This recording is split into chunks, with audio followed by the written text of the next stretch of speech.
Lutherans grow up being well educated. One of the things they're taught are the three uses of the law.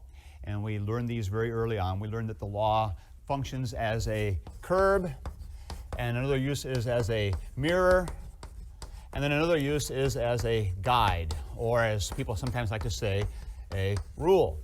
And so these are the three uses of the law. Now, these are very familiar and useful and very helpful. There's some debate that rages about, some people would say, well, actually there's only two uses for Luther, and that's kind of true. And then the third one comes in later. And then there's a debate about whether Luther does this or not. We won't get into that right now. What I'm more interested in is thinking about the very idea of calling these uses of the law. One of the problems with thinking about these as uses of the law is it has a tendency to drive us to the conclusion that somehow we're in control of how these actually function. And I would take some issue with that. And I think maybe the better way to think about the law and how it works is to think, instead of about uses, think instead about functions. And we realize that the law simply goes out and then it does things. It curbs behavior. In other words, it keeps people in check, or as Luther likes to say, curbs the gross outburst of sin. And then the law clearly functions in a role as mirror, helping us to see how things are, helping us to see the reality of our own lives, see more pointedly our own shortcomings and our failings and our inability to live according to what God wants us to do. And then we see how the law also functions to teach me and give me some guidance. So when I'm trying to say, what does this look like to live the Christian life? Well, the law comes in and says, here's what it looks like. Now, this is useful, as I said, to a point, thinking about these three functions as curb, mirror, and guide. But I think maybe even a better way to think about the law is simply to turn to the Formula of Concord and let the Formula of Concord do a little teaching here for us.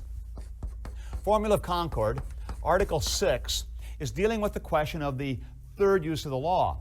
And in the Formula of Concord, Article 6, in the Epitome, paragraph 7, and in Solid Declaration, paragraph 15, there are some rather important points that are made here about what the law actually is. So, from the Epitome, we read this. Therefore, for both the repentant and unrepentant, for the reborn and those not reborn, in other words, for everybody, the law is and remains one single law. Here's the kicker, the unchangeable will of God.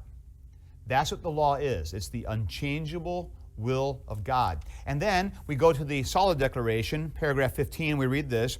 The word law has one single meaning, namely the unchanging will of God according to which human beings are to conduct themselves in this life. Now, what's going on here then in the formula is we're being taught that the law is the will of God. So what that means is that the law is nothing more than the way that God intends people to live, the way that God intends humans to live. So when a human is doing what a human is supposed to do, he's living according to God's will, he's doing the law. The law then was not made up by God at Sinai to try to help people realize they really need the gospel. That comes later. In fact, the function of the law as mirror is a function that only enters into the scene after man falls and after Adam totally blows it. Now the law functions in the way as a mirror, but the law is simply the will of God. This opens some really interesting things to consider. For example, was there law in the Garden of Eden before Adam fell? And if we understand the law as the will of God, the answer would be, of course, because the will of God was present. Adam was told to be fruitful and multiply. He was told to have dominion over the creatures that were there. He was told to tend the garden. He had things to do. There was a will of God that was at work. In other words, the law was present. But the law wasn't bad. The law wasn't negative. The law wasn't oppressive. The law was simply the shape of Adam's life when he was living the way God had created him to live. So the law is not this inherently negative, oppressive thing. The law is the good will of God. And the Formula of Concord actually brings this out in a rather interesting way at the very end of the Solid Declaration, where we read this. I'll read the whole thing. It's a little bit long, but it's worth reading. This is on paragraph 24.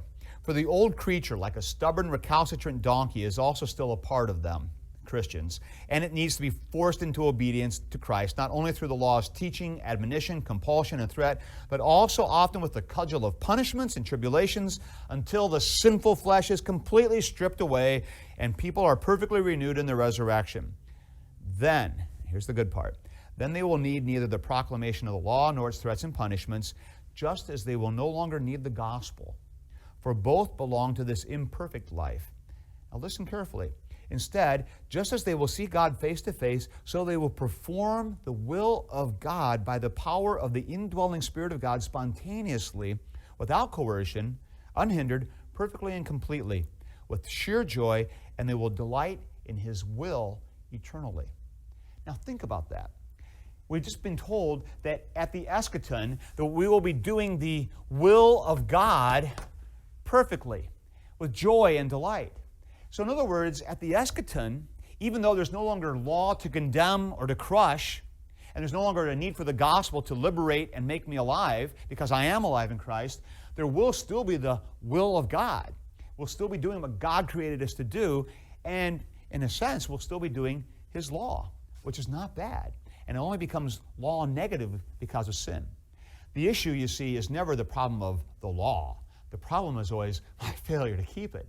And in Christ, I'm forgiven and restored. And at the eschaton, I'll be free and able and capable to do the will of God for eternity. It's a beautiful picture.